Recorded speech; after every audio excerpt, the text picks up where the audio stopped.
오늘 하나님께서 우리에게 주신 말씀은 신약성경 로마서 2장 12절에서 29절까지의 말씀입니다. 율법 없이 죄 짓는 사람은 모두 율법 없이 멸망하고 율법 안에서 죄 짓는 사람은 모두 율법대로 심판을 받을 것입니다. 하나님 앞에서는 율법을 듣는 사람이 의인이 아니라 오직 율법을 행하는 사람이 의롭다는 인정을 받을 것입니다. 율법이 없는 이방 사람이 본성으로 율법의 일을 행한다면 비록 그에게는 율법이 없을지라도 자기 자신이 자기에게 율법이 됩니다. 이런 사람은 율법의 요구가 자기 마음에 기록돼 있음을 보여줍니다. 그들의 양심도 이것을 증언합니다. 그들의 생각이 서로 고발하기도 하고 변호하기도 합니다. 이런 일은 내가 전한 복음대로 하나님께서 그리스도 예수를 통해 사람들의 은밀한 것을 심판하실 그날에 일어날 것입니다. 그대는 자칭 유대 사람이라 하고 율법을 의지하고 하나님을 자랑하고 율법의 가르침을 받아 하나님의 뜻을 알고 지극히 선한 것을 분간할 줄 압니다. 그리고 그대는 스스로 눈먼 사람의 안내자요 어둠 속에 있는 사람의 빛이요 어리석은 자의 교사요 어린아이의 선생이라고 믿고 있습니다. 이는 그대가 율법의 지식과 진리의 교훈을 갖고 있기 때문입니다. 그렇다면 남을 가르치는 그대가 왜 자신은 가르치지 않습니까? 도둑질하지 말라고 선포하는 그대가 왜 도둑질합니까? 간음하지 말라고 하는 그대가 왜 간음합니까? 우상이라면 질색하는 그대가 왜 신전의 물건을 훔칩니까? 율법을 자랑하는 그대가 왜 율법을 어기고 하나님을 욕되게 합니까? 기록되기를 하나님의 이름이 너희로 인해 이방 사람들 사이에서 모욕을 당하는구나 라고 한 것과 같습니다. 그대가 율법을 행하면 할례는 가치가 있습니다. 그러나 그대가 율법을 어기면 그대의 할례는 무할례와 같습니다. 할례 받지 않는 사람이 율법의 요구를 지킨다면 그의 무할례가 할례로 여겨지지 않겠습니까? 본래 할례 받지 않은 사람이 율법을 지키면 율법의 조문과 할례를 소유하고도 율법을 어기는 그대를 심판하지 않겠습니까? 겉으로 유대 사람이라고 해서 참 유대 사람이 아니고 몸에 받은 할례가 참 할례가 아닙니다. 함께 읽겠습니다. 오히려 속 사람이 유대 사람이라야 참 유대 사람이며 문자화된 율법에 의해서가 아니라 성령으로 마음에 받은 할례가 참 할례입니다. 그 칭찬은 사람에게서가 아니라 하나님에게서 옵니다. 아멘. 여름 성경학교를 마치고 제 친구 목사님이 함께 고생한 전도사님과 또 교사 선생님들을 데리고 함께 맛있는 음식을 교회에서 시켜 먹었습니다. 밥을 다 먹어 갈 때쯤 전도사님이 벌떡 일어나서 자, 다들 고생했으니까 오늘은 커피를 제가 쏘겠습니다 라고 외치고 커피를 사러 가셨습니다. 돌아온 전도사님의 한 손에는 그 맥카페 커피가 들려져 있었습니다. 이게 많은 사람들이 있다 보니까 이제 비싼 커피는 사지는 못하고 이 맥카페를 사서 왔는데요. 또 한 손에는 스타벅스 커피가 들려 있었습니다. 사람들이 저 스타벅스 커피는 뭔가를 쳐다보고 있었는데 이 전도사님께서 이렇게 이야기를 하시는 거였어요. 준비하시고 말씀 전해주신 목사님은 특별히 스타벅스 커피로 준비했다고. 이 말에 목사님이 참 많은 감동을 합니다. 아, 진짜 어쩜 저렇게 섬겨줄 수 있는지, 또 나만 특별하게 이런 거를 준비해 준 거에 대해서 매우 감사했습니다. 신이 나서 커피를 받아 한 모금을 먹었는데 무언가 이상한 겁니다. 분명히 스타벅스 커피인데 맛은 맥카페인 거예요. 분명히 매일 아침 먹었던 그 맥카페의 맛이 나니까 목사님이 갸우뚱해서 옆 사람의 커피를 받아서 먹어봤는데 맛이 똑같았던 겁니다. 그래서 무슨 일인가 궁금해하는 마음으로 조용히 자신의 컵의 홀더를 내렸을 때 한 글자를 발견하게 됐습니다. 맥카페. 맥카페인데 홀더만 끼워서 스타벅스 커피처럼 보이게 했던 거예요. 이거를 보고 당황해하는 목사님께 전도사님이 이렇게 이야기했습니다. 속기 쉬운 세상에 본질을 꿰뚫어 보시는 목사님, 당신은 정말 하나님의 사랑입니다. 이렇게 이야기를 했다라는 이야기를 듣고, 원래 웃기는 이야기인데 안 웃기네요, 별로. 네, 그렇게 이야기를 들었던 적이 있습니다. 여러분, 정말로 속기 쉬운 세상입니다. 가짜와 진짜를 구별하기가 너무나 어려운 세상입니다. 가장 중요한 것은 우리의 믿음도 속을 수 있다는 겁니다. 우리의 믿음도 진짜와 가짜를 구별하기가 어려운 시대가 바로 오늘날의 시대인 것 같습니다. 근데 여기서 진짜 무서운 것이 하나 있는데 뭐냐면 내 신앙인데, 나의 신앙인데 속을 수 있다는 것이 가장 무서운 일인 것 같습니다. 마태복음 7장 21절과 23절에서 예수님의 말은 우리의 간담을 서늘하게 하는 말입니다. 내게 주님 주님 하는 사람이라고 다 하늘나라에 들어가는 것이 아니다. 하늘에 계신 내 아버지의 뜻대로 행하는 사람이라야 하늘나라에 들어갈 것이다. 그날에는 많은 사람들이 내게 말할 것이다. 주님 주님, 우리가 주의 이름으로 예언하고 주의 이름으로 귀신을 쫓아내며 주의 이름으로 많은 기적을 일으키지 않았습니까? 그때 나는 그들에게 분명히 말할 것이다. 나는 너희를 도무지 알지 못한다. 불법을 행하는 사람들아, 썩 물러가라. 이 말씀이 왜 우리의 간담을 서늘하게 하는가? 신앙 고백이 있어도 모두가 하늘나라에 들어가는 것이 아니라는 사실 때문입니다. 하나님을 주인이라고 이야기하고 예수 그리스도를 나의 주님이라고 이야기한다 하더라도 모두가 하늘나라에 들어가는 것이 아니라는 말씀 때문입니다. 또한 주의 이름으로 예언을 하고 주의 이름으로 귀신을 쫓고 주의 이름으로 많은 기적을 일으킨다 할지라도 하나님께서는 우리에게 내가 너희를 알지 못한다라고 하실 수 있다라는 사실 때문에 우리는 이 말씀을 읽을 때 마음 한켠이 서늘해지는 것이죠. 더 무서운 사실이 있습니다. 이 진짜와 가짜가 언제 구별이 되는가? 오늘 본문 16절 말씀에 보니까 그리스도 예수를 통해 사람들의 은밀한 것을 심판하실 그날에 이 일들이 일어난다라는 사실입니다. 마지막, 두 번의 기회가 없는 마지막, 바로 그때에 예수님께서 이 땅에 오셔서 심판을 하시는 그때에 진짜와 가짜가 구별된다라는 사실입니다. 여러분, 마지막 날에 우리가 가짜라고 판단된다면 어떻습니까? 저는 정말 너무나 끔찍할 것 같습니다. 일평생 하나님을 위해서 살았다라고 이야기하며 살아왔는데 마지막 날에 예수님이 저에게 너는 가짜야 라고 말하신다면 아마 저의 지난 모든 날들이 부정될 것이고 정말 그 앞에서 더 이상 두 번의 기회가 없는 그 순간 가운데 저는 정말 좌절 그리고 절망할 것 같습니다. 여러분은 어떠십니까?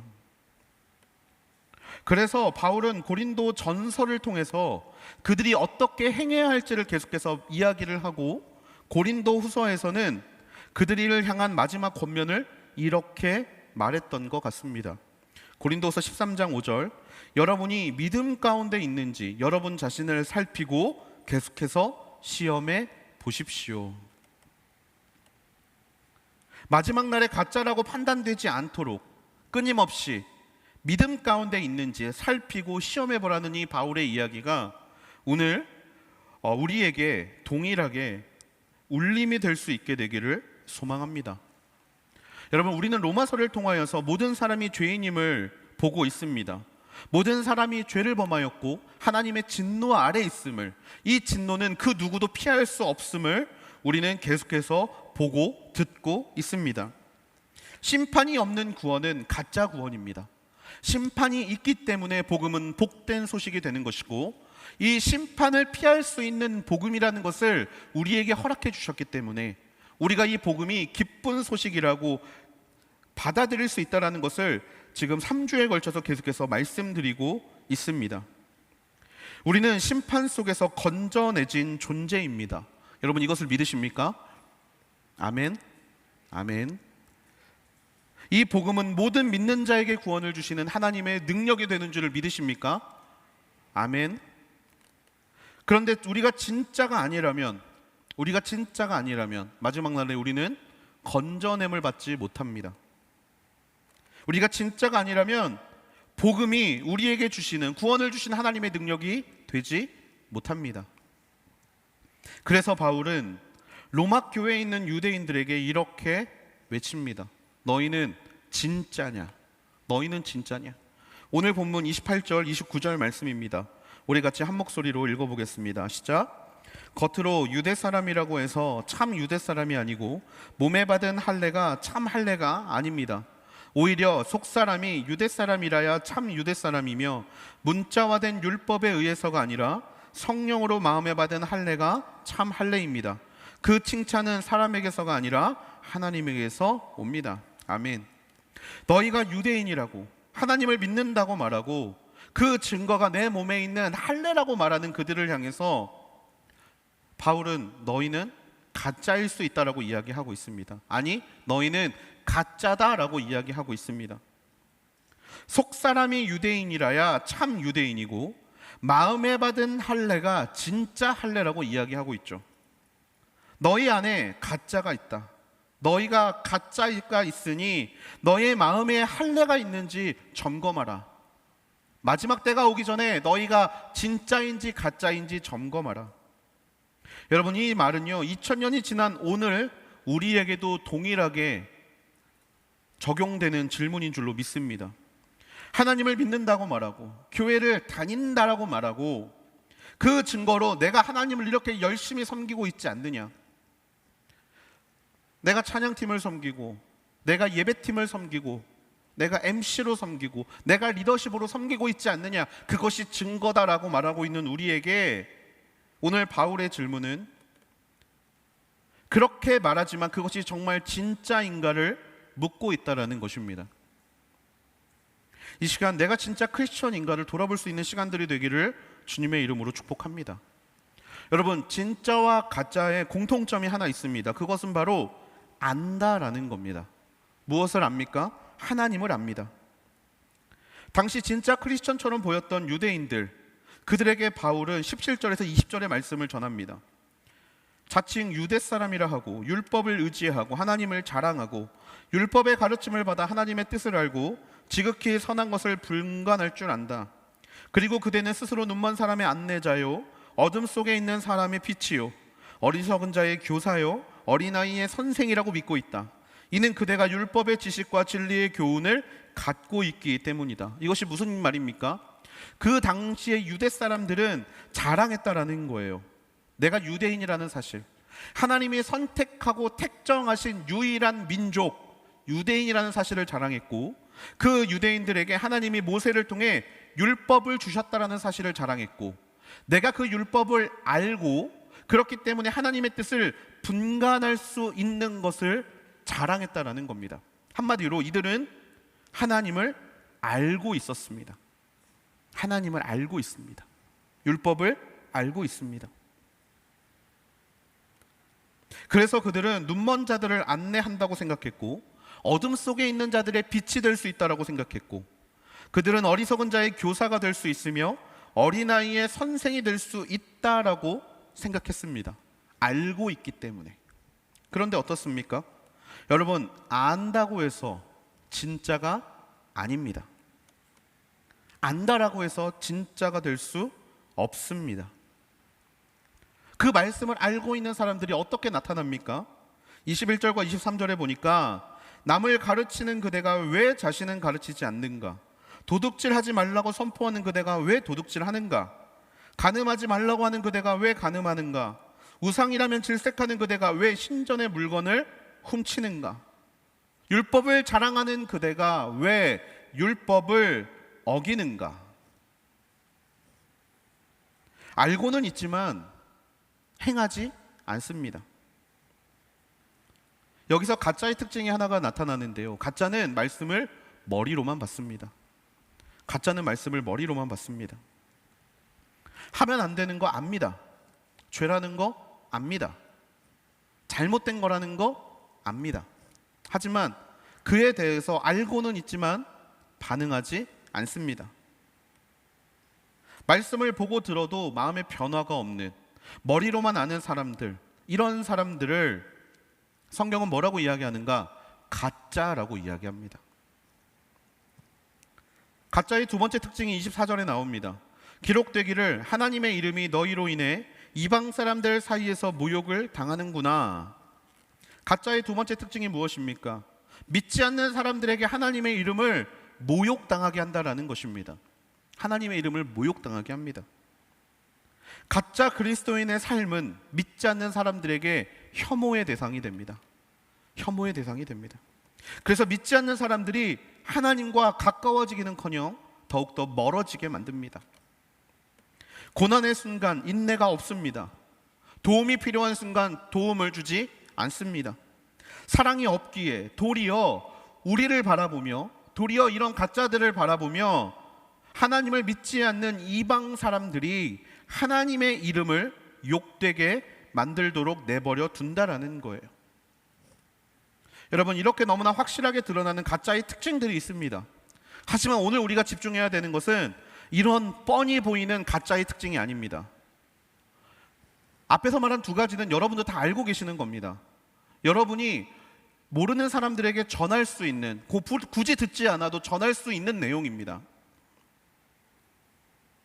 이러한 모습이 나의 모습이 아니라고 아마 여러분들 다 생각하고 계실 겁니다. 자, 그런데 바울의 마지막 질문, 정말 중요한 질문이 우리가 아까 읽었던 28절과 29절에 다시 한번 나타납니다. 우리 이 말씀을 다시 한번 읽어보기를 원합니다. 28절과 29절 시작. 겉으로 유대 사람이라고 해서 참 유대 사람이 아니고 몸에 받은 할례가 참 할례가 아닙니다. 오히려 속 사람이 유대 사람이라야 참 유대 사람이며 문자화된 율법에 의해서가 아니라 성령으로 마음에 받은 할례가 참 할례입니다. 그 칭찬은 사람에게서가 아니라 하나님에게서 옵니다. 아멘. 자, 진짜인지 가짜인지를 점검하게 하는 바울의 마지막 질문이 바로 이 안에 들어 있습니다. 그것이 무엇이냐? 성령으로 마음에 할례를 받았는가? 성령으로 마음의 할례를 받았는가? 이 질문입니다. 이것이야말로 가장 중요한 자기 점검이죠. 여러분, 할례가 무엇입니까? 할례는 하나님께서 아브라함과 새로운 관계를 맺어가실 때 우리에게 요구하신 것입니다. 창세기 17장 11절에 나오는데요, 너희는 포피를 베어 할례를 행하여라. 이것이 나와 너희 사이에 맺은 언약의 표시가 될 것이다. 할례는 언약의 표시입니다. 여러분 잘 아시는 것처럼 요즘에는 계약을 할 때 계약서가 있지만 고대에는 계약서를 쓰지 않았습니다. 다만 고대에는요, 계약을 맺을 때 언약을 지키지 않았을 경우에 받게 되는 저주를 직접 보고 계약을 했습니다. 그 대표적인 것이 우리가 잘 아는 재물을 둘로 쪼개고 그 사이로 지나가는 행위입니다. 이 행위가 이야기하는 것이 무엇이냐면 내가 당사자와 언약을 깨게 되면 이 재물처럼 쪼개질 것이다, 쪼개지는 저주를 받을 것이다 라는 거예요. 할례는 언약의 표시입니다. 포피를 베어내는 것, 즉 할례란 언약을 지키지 않았을 때 단절됨을 의미합니다. 단절됨, 잘라서 떨어짐을 당하게 된다는 것을 의미합니다. 이것이 바로 할례의 의미입니다. 할례란 언약을 지키지 않았을 때 하나님과 나 사이가 단절되는 이 저주를 내가 받겠습니다 라는 뜻이라는 거예요. 할례에는 그런 의미가 담겨져 있었습니다. 자, 그런데 중요한 사실은 우리는 하나님과의 언약을 지키지 못했다라는 것입니다. 하나님을 나의 주인으로 모시고 살아야 되는데 그러지 못했고, 언제나 하나님 앞에서 거룩하게 살아야 하는데 그러지 못했고, 언제나 하나님이 기뻐하시는 것과 반대로 걸어가는 것이 우리의 인생이죠. 유대인들을 나무랄 것이 아니라 우리의 인생도 그러합니다. 우리는 하나님과의 언약을 지키지 못했습니다. 언약을 지키지 못했으니 저주를 받아야죠. 그런데 우리 대신에 이 저주를 대신 받으신 분이 계십니다. 바로 예수 그리스도라는 거예요.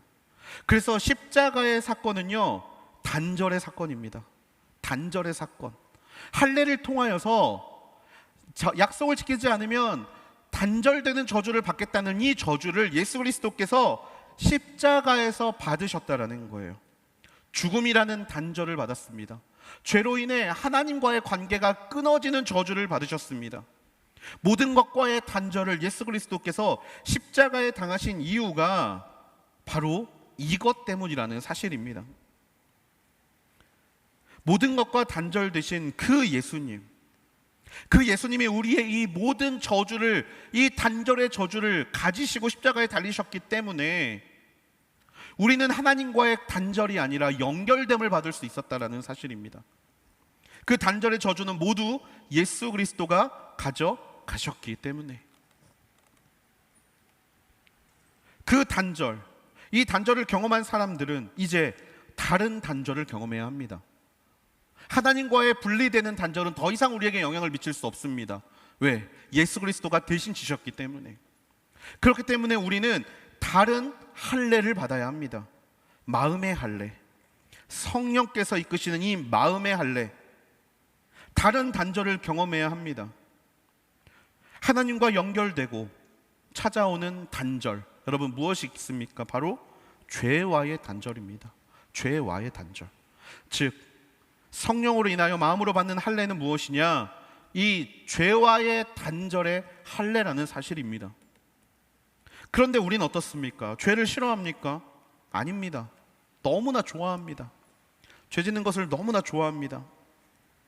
로마서에서 바울은 스스로를 곤고한 사람이라고 이야기합니다. 왜냐하면 7장 22절 23절에 속사람으로는 하나님의 법을 즐거워하지만 내 지체 안에서 하나의 다른 법이 내 마음의 법과 싸워서 나를 내 지체 안에 있는 죄의 법의 포로로 잡아가는 것을 매일 보기 때문입니다. 이 이야기를 다시 말씀을 드리자면 하나님의 법을 즐거워하는 마음, 하나님의 법을 아는 것이 내 안에 있지만 내 안에는 또 다른 마음이 있어서 나를 항상 죄 가운데 있게 한다라는 것입니다. 즉 아는 것과 직접 살아가는 나의 모습이 다르다라는 것을 이야기하고 있죠. 여러분 어떻습니까? 이것이 우리가 매일 느끼는 것 아닙니까? 그러면 우리는 가짜입니까? 바울이 말한 것처럼 이런 인생을 살고 있는 우리는 가짜입니까? 바울은 이것을 가짜라고 이야기하지 않습니다. 마음속에 있는 할례, 성령으로 인한 마음의 할례를 받고 그럼에도 불구하고 매일 죄 때문에 힘들어하는 우리를 가짜라고 이야기하고 있는 것이 아닙니다. 분명한 방법을 우리에게 알려주고 있죠. 그것이 무엇입니까? 이 단절에 담겨져 있는 하나님의 부르심, 바로 내가 죽는 것입니다. 죄를 지으려는 의지가 살아날 때 성령의 힘을 입어 성령의 힘을 받아 성령의 도우심을 가지고 살아나려는 내 자아를 죽이는 단절을 매일 경험하는 것입니다. 예수 안에서 내가 죽는 것, 매일 죄와의 단절을 매 순간 경험하는 것, 이것이 바로 성령으로 받는 마음의 할례라는 사실입니다. 이 할례를 받아서 죄를 지으려는 나와는 단절되고 이 단절되는 이 죄와의 단절을 통하여서 거룩으로 나아가려는 우리의 모습, 여러분 이 모습을 가지고 있는 사람이 바로 진짜 크리스천이라는 사실입니다. 그런데 여기서 오해가 없기를 바랍니다. 여러분 진짜 크리스천은 완벽한 크리스천이 아닙니다. 진짜라는 말은 완벽하다라는 말이 아닙니다. 우리는 절대로 완벽할 수 없습니다. 죄에 대해 완벽할 수 있는 사람은 아무도 없습니다. 여기서 말하는 진짜라는 것은요, 최선을 드린다라는 것입니다. 진짜 크리스천, 완벽하게 죄짓지 않고 살아가는 크리스천이 아니라 바울이 말하는 것처럼 내 안에 두 가지의 법이 싸우고 있을 때 최선을 다해 죄를 단절시키려고 노력하는 사람, 이 죄의 단절을 위하여 끝까지 십자가를 붙잡는 것, 이것이야말로 바로 진짜라고 이야기하는 것입니다. 불완전한 우리가 드리는 이 발버둥, 십자가를 붙잡고 매일 십자가 앞에 나아갈 수밖에 없는 이 안타까움, 그 십자가를 붙잡고 죄와의 단절을 일으키려는 우리의 모습을 통하여서 하나님은 우리가 당신을 사랑하심을 보게 됩니다. 우리가 당신을 공경하는 것을 보십니다. 그래서 진짜 크리스천은 매일 발버둥 치는 사람이 됩니다. 여러분, 아브라함이 의롭다함을 받은 이유가 어디에 있습니까? 그의 믿음 때문입니다. 아브라함이 행위가 완전해서 의인이라고 불렸던 것이 아니라 믿음 때문에 의인이라고 불리움을 받았습니다. 그 믿음이 언제 확인이 됐습니까? 자신의 아들, 자신의 늑둥이, 너무나 사랑하는 아들을 하나님 앞에 드릴 때 조금도 망설임이 없이 칼을 내리치는 그의 행동을 통하여서 하나님은 아브라함의 믿음을 보았다고 말씀하십니다. 행위가 증거가 되었죠. 여러분, 우리도 마찬가지입니다. 진짜 크리스천에게 하나님이 보기를 원하시는 것이 있습니다. 죄와 싸우려는 모습입니다. 죄와 싸우면서 최선의 것을 하나님 앞에 드리려는 모습입니다. 그 모습, 그것이 진짜임을 나타내주는 증거이기 때문입니다. 여러분, 지난주에 우리는 판단하는 사람의 특징을 보았죠. 그 사람들의 특징이 무엇이었습니까? 나는 변하려지 않는 모습 아니었습니까? 여러분, 내가 변하지 않으면서 무슨 최선을 하나님 앞에 드리겠습니까? 내가 드릴 수 있는 최선은 나를 변화시키는 겁니다. 내가 변하는 것입니다. 이것이야말로 노력이고, 이것이야말로 하나님께서 우리에게 바라시는, 하나님께 최선을 드리는 삶이라는 사실입니다. 매일 매순간 치열하게 죄와의 단절을 위해서 치열하게 싸우는 우리의 모습이야말로 나의 100마디 말보다 더욱더 명확한 하나님을 사랑한다라는 고백이 되는 줄로 믿습니다. 예수님이 십자가에 달려 죽으신 이유가 무엇입니까? 우리가 가짜 크리스천으로 살아가기 위해서? 아닙니다. 우리 멋대로 사는 인생을 위해서 예수님은 십자가에서 단절의 저주를 받으신 것이 아닙니다.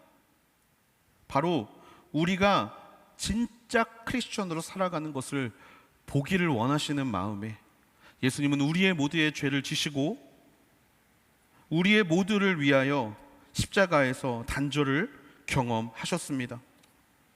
이 십자가에 달리신 예수님을 바라보는 크리스천들은 나의 싸워야 될 대상이 무엇인가가 명확히 보여야 합니다. 남이 아닙니다. 말씀대로 살고 있지 않는, 내가 정죄해야 될 다른 사람이 아닙니다. 우리의 싸움의 대상은 죄입니다. 말씀이 이끄는 곳, 예수님의 걸음을 따라가길 원하는 사람들, 죄와의 단절을 위하여 끊임없이 나를 십자가에 못 박고 예수 그리스도를 나의 주인으로 모시고 살아가는 사람들은, 그 사람들을 향하여 성경은 뭐라고 불렀느냐? 그리스도인이라고 불렀습니다. 여러분, 이 그리스도인이 바로 우리를 향한 하나님의 부르심의 단어가 되어야 할 줄로 믿습니다. 유대인들은 자기들이 가짜인지 몰랐습니다. 단지 우리가 아브라함의 자손이라는 이유로, 유대인이라는 이유로 그들은 스스로가 진짜라고 생각하며 살았습니다. 여러분, 우리는 너무나 좋은 교회를 다니고 있습니다. 선교하는 교회, 섬기는 교회, 우리는 너무 좋은 공동체를 다니고 있습니다. 예배뿐만이 아니라 삶에서 하나님께 나아가 세상을 변화시키는 공동체, 너무나 좋은 곳들을 다니고 있습니다. 하지만 여러분, 그렇다고 해서 우리가 그리스도인은 아닙니다. 예수님을 향하여 주여 주여 고백하고 매일 새벽기도 나가고 매일 예배에 참여한다고 해서 우리가 그리스도인이 아닙니다. 사역의 자리에 나간다고 해서 그리스도인이 되는 것이 아닙니다. 진짜가 되기를 소망합니다. 유대인들처럼 보여주는 것, 보여지는 것, 그것으로 나의 신앙을 착각하는 인생이 아니라 내 안에 이 치열한 싸움, 내 안에 이 하나님을 붙잡음으로 인한 죄와의 단절과의 싸움이 매일 끊임없이 일어나는 인생으로서의 증거를 하나님 앞에 올려드리며 내가 진짜라는 사실을 매일 점검할 수 있는 저와 여러분이 되기를 주님의 이름으로 축복합니다. 여러분, 그래서 진짜 크리스천의 인생은 평탄하지 않습니다. 진짜 크리스천의 인생은 평탄할 수 없습니다. 왜냐하면 매일의 싸움이 우리 안에 있어야 하기 때문입니다. 지난 한 주에 제 마음에 너무나 큰 죄책감이 있었습니다. 왜냐하면 지난주 설교 제목이 너 판단하는 사람아였고 단지 말씀 맨 앞에 나오기 때문에 제목을 붙였을 뿐인데, 말씀을 읽으면 읽을수록, 말씀을 준비하면 준비할수록 바로 그 대상이 저였기 때문입니다. 요새 공동체의 생일을 맞이해서 그런 건지 모르겠지만 제가 어느덧 이 공동체에 온 지가 1년이 다 돼가고 있는데요. 요새 공동체가 다시 하나님 앞에 귀하게 쓰임받는 공동체가 되기를 바라는 마음과 소망을 가지고 교회에서 저에게 요셉 청년부로 이동하라고 했을 때 너무나 큰 기쁨과 너무나 큰 이 감사함을 가지고 이곳에 왔던 기억이 있습니다. 근데 어느덧 1년이 지날 쯤 돼서 돌아보니 계획은 잔뜩 세웠는데 무언가 해보려고 나름 열심히 했는데 별로 달라진 것이 없었다는 것을 발견하게 됐습니다. 근데 여러분, 그 순간에 제가 마음에 든 생각이 뭐였냐면 내가 부족했구나, 내가 잘못했구나라는 생각이 든 게 아니라 그 비난의 대상이 제가 아닌 공동체로 향하고 있었습니다. 잘 따라와 주지 않아서 못 해먹겠다. 뭘 하자고 하면 좀 옆에서 도와줬으면 좋겠는데 도와주지 못하니까, 도와주지 않으니까 내가 아무것도 못하겠다. 더 이상 토요일의 예배는 소망이 없는 것처럼 보인다. 그런 불평과 불만만이 제 안에 가득 차 있는 모습을 발견하게 됐습니다. 내 잘못이 아니라고, 내가 잘못한 게 아니라고, 환경의 문제라고 그렇게 생각하는 저의 모습을 발견하면서 말씀을 준비하는데 너무나 부끄러웠습니다. 근데 하나님은 오늘 한 번 더 그 팩트로 저를 또 한 번 때리시는 거예요. 그 이유, 나 때문이다. 나 때문이다라고 말씀하고 계십니다. 그래서 저는 이번 한 주 동안 내가 가짜인가를 굉장히 많이 묵상했습니다. 내가 가짜 크리스천인가? 오늘 말씀을 통해 비춰봤을 때 저는 가짜였습니다. 저는 가짜였습니다. 말씀을 안다고 그것으로 이 자리에서 여러분 앞에 서 있지만 그 말씀을 통해 나를 변화시킬 생각은 안 했고 그 말씀대로 살지 않았고 그 말씀이 나에게 어떠한 영향력도 끼치지 못하는 모습들을 바라보면서 저는 제가 가짜라는 것을 발견했습니다. 그리고 한 가지를 더 깨닫게 됐습니다. 그 의욕이 많았던 저의 모습, 무언가 하면 된 거라고 생각했던 저의 모습, 그것이 나에겐 단 한 사람도 변화시킬 능력이 없다라는 것을 발견했습니다. 단 하나도 변화시킬 수 없다라는 그 사실을 발견했습니다. 그러다 보니까 붙잡을 수 있는 게 하나님밖에 없더라고요.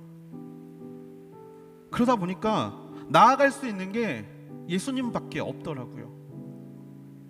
가짜가 자신의 거짓이 드러나면 의지할 곳이 어디에 있겠습니까? 그런데 참 감사한 것이 무엇이냐면요, 진짜가 될 수 있는 시간이 있다는 사실입니다. 그 가짜의 인생이 하나님 앞에 나아갔을 때 하나님이 그래 너 가짜야, 넌 가짜야, 너는 끝이야 라고 말씀하시는 것이 아니라 이 말씀을 통하여서 가짜인 나도 하나님 앞에 다시 한번 진짜로 나아갈 수 있는, 진짜 크리스천의 인생을 살 수 있는 기회를 주신다라는 사실입니다.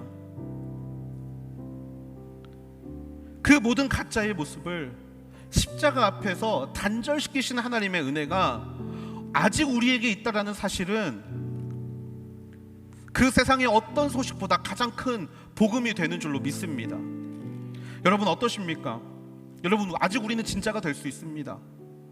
습관적으로 매일 똑같은 걸 바라보면서 매일 내가 변하려는 것이 아니라 주변의 탓을 하면서 남 탓을 하고 판단하고 그냥 그렇게 유대인처럼 살아가는 모습이 아니라 아직 바뀔 수 있을 때에, 아직 진짜의 삶을 살 수 있을 때에 하나님 앞에 나아갈 수 있는 우리 모두가 되기를 소망합니다. 돌아보면